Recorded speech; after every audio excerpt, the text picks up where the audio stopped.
What is up, guys? Tanner this side. So in this video, I'm going to show you how to unlink your Steam account from FACEIT. So first off, head over to Google or any browser and then in the search bar type in faceit.com. After typing, you will be redirected to the login or sign up page of FACEIT.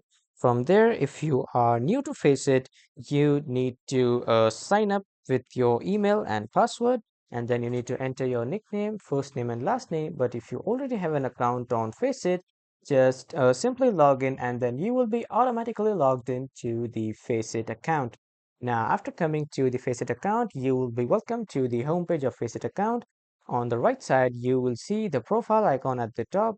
But if you can't see, you just need to choose a random game from the dashboard of FACEIT. Just choose a random game, and then on the right side, you will see your profile icon. When you click on profile icon, click on account settings. Then when you come to the settings, click on integration on the left side here.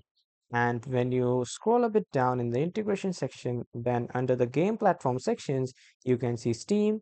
And as you can see, I have connected my Steam to my FACEIT. Just simply click on turn off and then it will unlink your Steam account to your FACEIT account. So this is how you can do it. That was all for this video, everyone. Thank you for watching.